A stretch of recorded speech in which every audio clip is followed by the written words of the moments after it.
Let's see.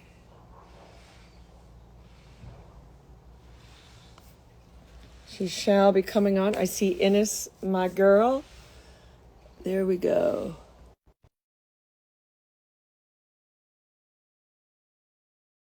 Yeah, come dance with me, baby. Got baby.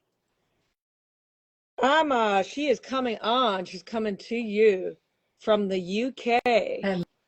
Hello. Hey, okay. Oh, she came on, then she left.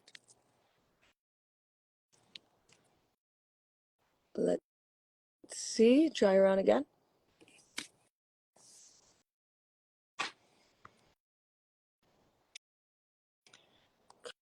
Coming on, Amma.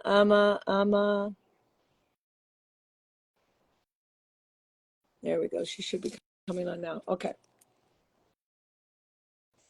Okay, my friends, we are still in Mountain Madness, like I said, and my friend Amma has joined us. Hello. Been a Hello. while, girl. We used to do lives all the time, and they said I gotta get you on here. Instagram's having a moment. There you are. How you Am I doing, on? sister? Am I on or is it kicked me off again? No, you're on, girl. You are on. Oh. Yes. So everybody, this is my friend, good friend from UK, Amma, and she's also a confidence coach. And I want her on here because just in her demeanor and just in talking with her, you know that feeling when someone has a presence and a calmness and a groundedness. I know they've got this story behind them. Like they've been through different things. Everyone has if you're human, but you can tell um, a little bit of life story or the type of life story when you meet someone just by their, I find anyhow, by their demeanor. And you have this calmness, this groundedness, this confidence, this love of life. And I would love to know, first of all, why don't you start by just sharing a little bit of your life's adventure and how you got to be a confidence coach. Wow, Carrie. As I hear you say that, as you said, everybody has a story and I have mine. Yeah. And I can see the big adventure that, the way you say it's like, wow, yes, I have lived an adventurous life. So a little bit about me. My name is Amma Primicino, if you're seeing me for the first time. I'm a London-based life coach. I am a mama of two amazing children, Julia and Giovanna, and I'm married to Alessandra Primicino. Together we live here in the UK. A little bit about me. I'm originally from Ghana, West Africa, and in the 80s there was some political instability that meant my family had to flee and come to England. And yes, so we moved here to England. And as you can imagine, the whole journey of relocating, when you're not applying for jobs, but you literally have to flee for your life, it was a lot. It was an adventure and a half. But luckily we made the transition and I've been living here ever since. Life has, my story, like everybody else, has had its super ups and super downs. But through it all, I've been able to navigate it through a combination of things. Definitely anchored deeply in faith. I have a big faith in God, the universe, divine, whatever you believe. And having a supportive and loving family and friends around me who are very often there to catch me or at least keep me company, or in coaching, as we say, witness my pain or my grief or whatever I'm going through. And that makes a big, big difference. Why did I become a coach? I became a coach because, number one, I kind of found this whole hack thing about confidence, and I felt I shouldn't keep it to myself. I should share with as many people as possible who also think they've got big and bold and audacious dreams, but they're afraid to take the step.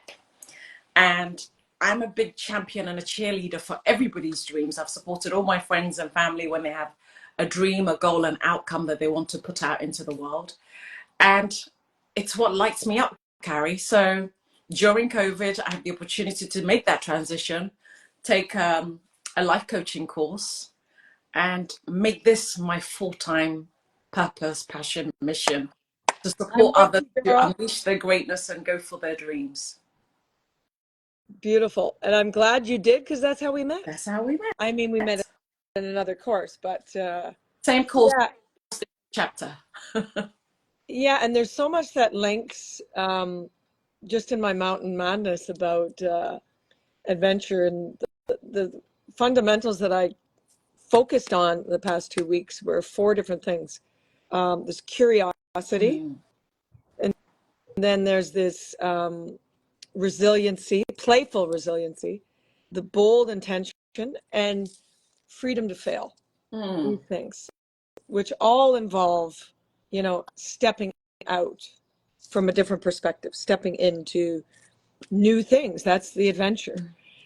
So how would you suggest people have the confidence, build the confidence to take the step? Because I think that fear of moving out of the comfort zone, which is actually not the comfort zone, but it's that first move. It's that breaking the bubble to take the step out. How do we even really need confidence to do that? Like, where do we get the balls to just say, I'm doing this? Do we need confidence to step outside our comfort zone? No. The answer is no. Beautiful. But we need confidence in our ability and our skills. Okay? So, for example, give me an example. If I wanted to have if I'm coaching somebody who wants to take to stage and be a speaker, Yeah. confidence is what they get when they come off stage. That, wow, I did it, scared, wobbly, I Yes. made mistakes, Yes. but I feel more confident now because I've done it. Confidence is what you get after you take action. But initially, to get on stage, to take that step outside the comfort zone, as you said, and to do that uncomfortable thing, you definitely need confidence in your ability that I'm generally a good speaker. I know a little bit about this topic, and it helps what you become confident when you at least put some notes down. If they ask me what's your name, tell us a little bit about yourself. You prepared a little introduction, not set in stone, not a script, but just some key bullet points. I'm speaking to an audience of teenagers. I want to resonate with them about this part of me. So what would be really confident is if I remember these 2 or 3 lines, 2 or 3 key points that I want to communicate, that I want to set an intention, whatever it is. So that helps your confidence. And the courage is the ability to do things even when you're scared, even when Bang you're sweating, even on. when you're uncomfortable. It is just that boldness to just say, I'm doing it anyway, even if I'm scared, even if I'm Yeah. uncomfortable, even if I'm going to suck, because at least when we start something new, we're all going to fail. Yes. So in answer to your question, no, you don't need confidence to step outside your comfort zone. You need at least some faith in your own abilities and skill sets. And that can come from past track records. Oh, I remember the first time I started driving, I was really scared, but I made it. Or I remember the first time I had a dinner party, or, any scenario that you were first time, you weren't confident then, but you have confidence in your ability because you've proved to yourself that I can do hard things. I can do uncomfortable things. I can fail at stuff. I can take risks and still keep moving forward. So that is courage. Courage is just the willingness to fall and get back up and keep going. And that's what you need. And then I Totally. think it's always about action. Confidence isn't confidence until you're taking action. Confidence Totally. confidence in a bag is nothing. Confidence only becomes confidence when you're applying it to something and taking action. Yeah. I love it. I love it. And that's the main point I wanted to have here, is that you can feel that trepidation or that fear, even something you've done before. Maybe you haven't done it for a while, right? And have that fear takes over, and the fear says, oh, that's not going to work out. Like, it's showing you that, but it's just a matter of leaning in, stepping in, and being willing to possibly not be good at it. And that's the tough part, is letting the result go and just continue to show up. And that's why I love adventure intertwined with this because this is what I do. So in my group and with clients is having the adventure mindset. It's like whether it's speaking on stage, like you said, or going to a mountain or anything you have planned. Adventure mindset to me is being curious about it, be like a little kid. It's okay. I wonder what's going to happen here. Oh, and really using your imagination and painting a picture of how you want it to be, like we did as kids. Like, oh, I want to climb that tree, and like having more, using our mind more to, and our imagination to play. And that's where I think the resiliency comes too, is that we can be playful around things and maybe add in, when we're not feeling confident, add in a little bit of humor.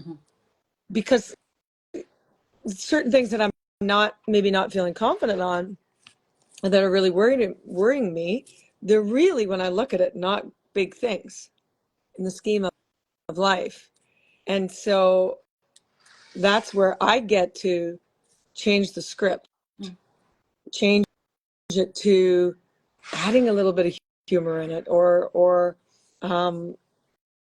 like turning it into a humorous story. Or if I share a real story, I did a live test for my coaching program that I'm doing. I did that, not a test, but it was a critique last week. And what happens with me, so I felt very a little unconfident before, even though I've done it a lot. I hadn't done it in this setting. It was a different setting. And then afterwards, it's what happens afterwards, the beating up, and in my mind, what should have been said instead. It's the dialogue afterwards. And so that's where I begin to, okay, step back and chuckle a little bit with myself, and remind myself how, okay, this is not a major thing. The thing is, I leaned in, I stepped in, I did it. Well And done, you. yeah, and so what I did is to continue. So I didn't necessarily feel confident about it, but I made sure I enrolled in the next thing, and I planned the next thing. And that's where I felt the confidence, is where you still get up and go to the next thing, and go to the next thing. No matter how little, it's being able to, I think, get up again, even if it didn't turn out the way I wanted, and get up again and get up again. And that's how I found my own confidence would build, because it shows me it doesn't have to be the best, but I can still go and do it. And Definitely, yeah. that's that confidence feel. It's letting myself off the hook, off the pressure. Yeah. It's interesting you brought in the analogy about playfulness and having a mindset to be able to laugh at things that we don't get right. With children from the age of about, say, 1 or 2, during childhood development, basically until they're about 7 or 8, most kids are doing something new for the first time, either learning to add up, learning to speak, learning to walk, learning to step outside of their mummy's arms and mix with other children. There's so many new things in a child's life, but they do it with a sense of willingness to try, willingness to laugh when they fall, willingness to pronounce things wrong and be playful about it. And something switches in us when we start school, because school is all about you passed, you failed, or you didn't get it right. So then we become not confident. But genetically, we're all more or less confident. No child ever got to age 7 and said, well, I'm not confident to walk yet, or I'm not confident to dare pronounce a word yet.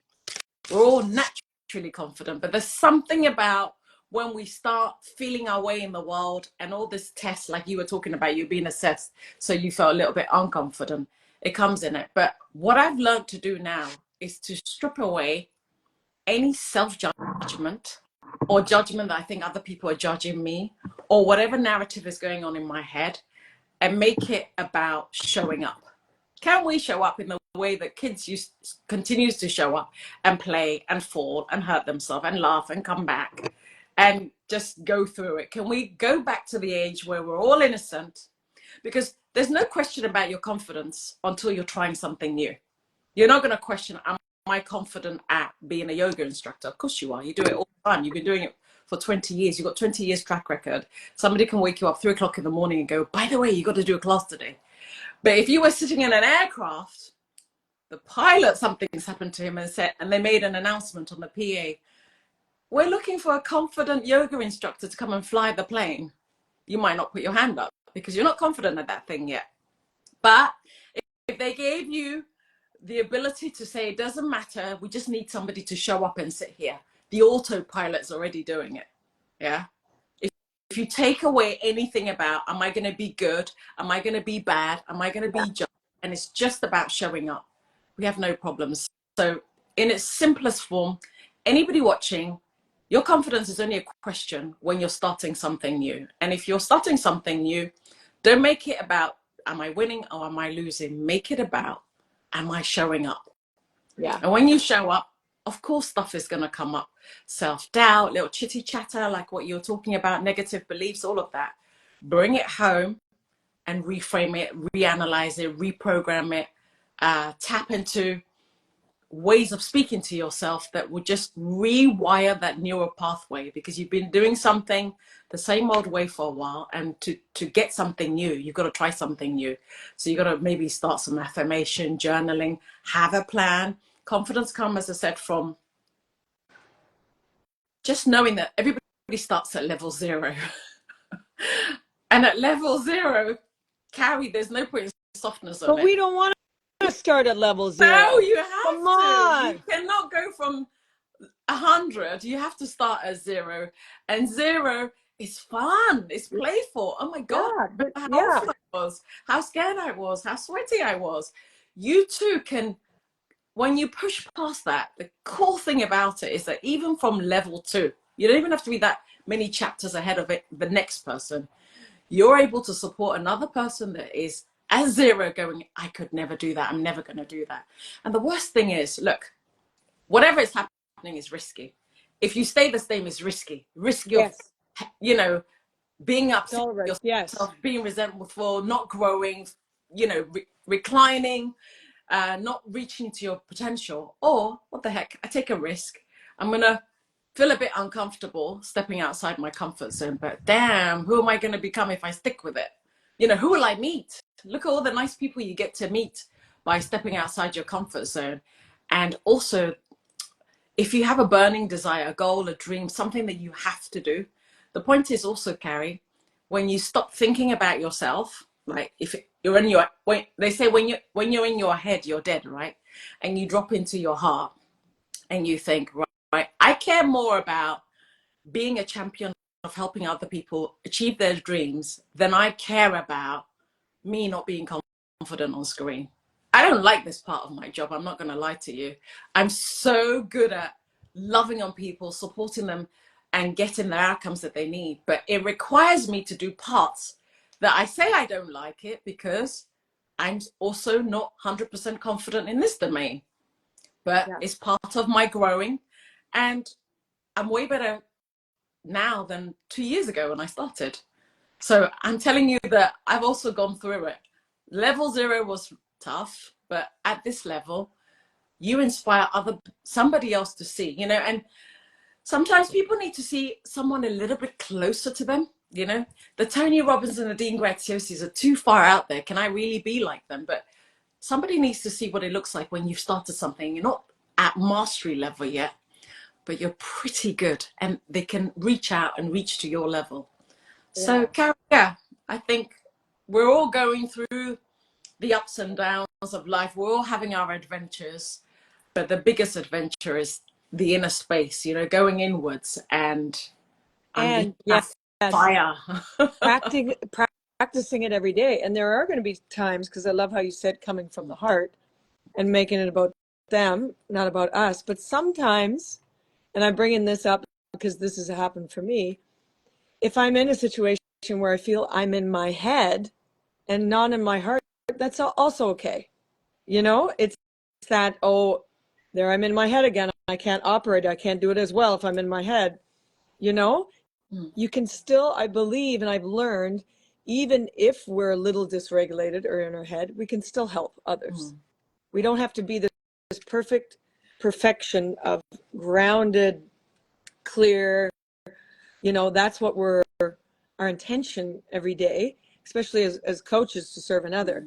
But we're also human, and we're also ruffled up and sometimes dysregulated, and it's about showing up as a human. We're not always having to get it. Oh, I can't do that until I'm feeling grounded. I can't step in until I feel I have the confidence, or I feel like it. I think we begin to feel like it when we show up real as well. And that's what I've learned in the last while, that it's okay not to have everything like it's important to be real and to have a good intention behind it, like of serving.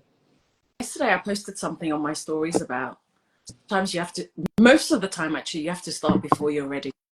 If Totally. you're waiting to feel ready, like our feelings are so misleading sometimes, if you're waiting to feel ready, maybe that feeling might never come. So actually, it's about deciding today's the day, or Yes. today's the day that I commit to my fitness, or I commit to whatever goal or outcome you want to put out, and going with it irrespective of how you feel.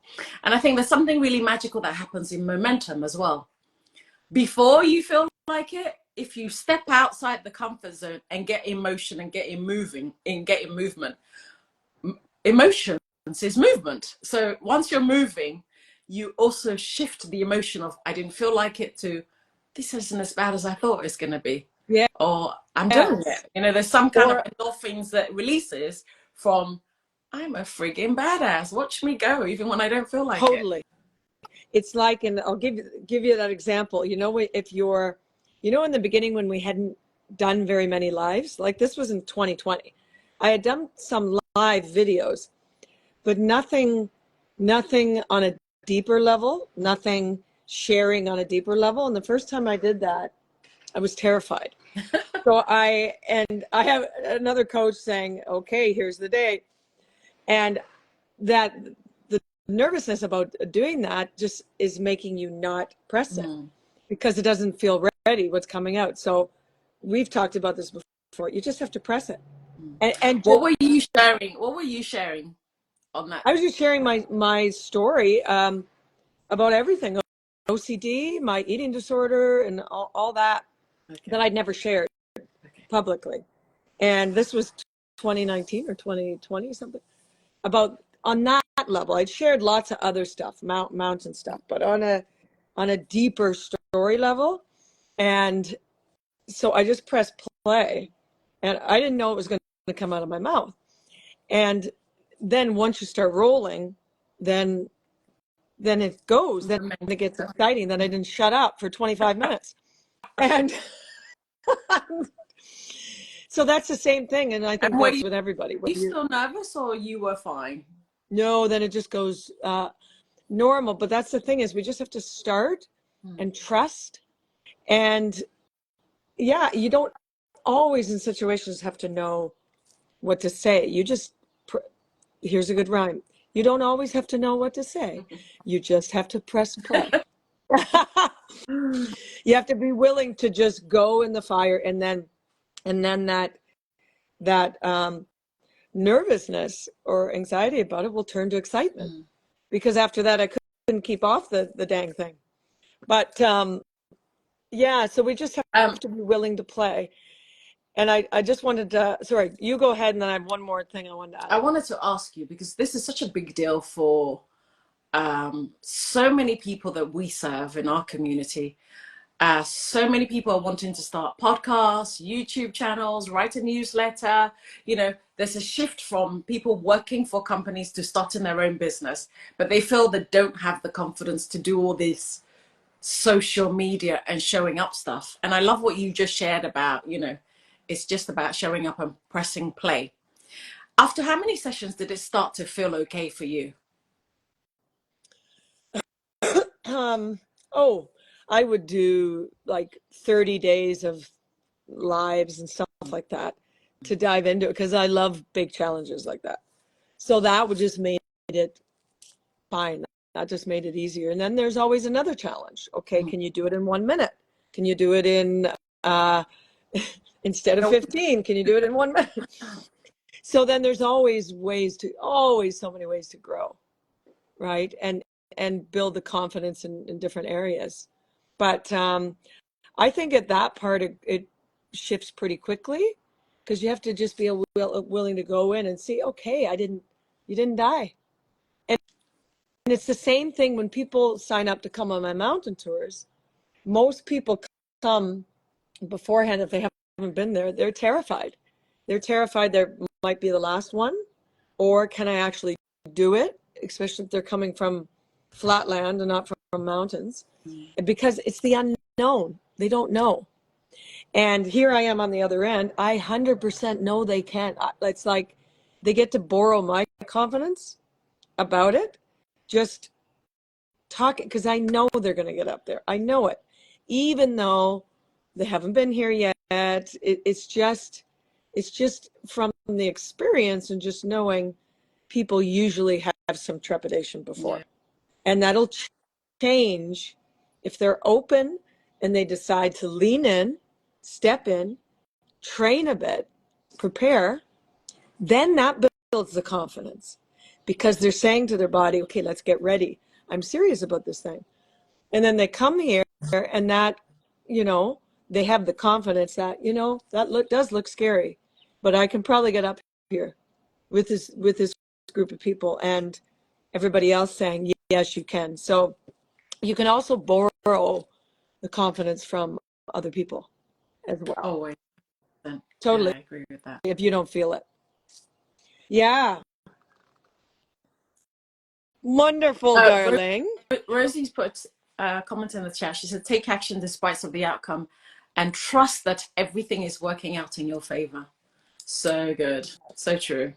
And be willing, yes, the adventurous side, be willing to be flexible. And that's being adventurous too, because just like an adventure, a regular life adventure, whether it's a business or coming to the mountains, I mean, we have to be willing to flex because storms are going to come in. You're going to get, in a cabin for a couple of days, you can't come out or because of the weather or whatever.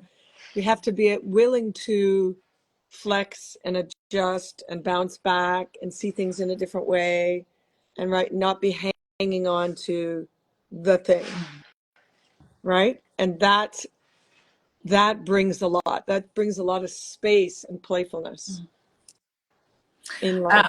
I'm yet to come on one of your adventure tours, Carrie. Damn it.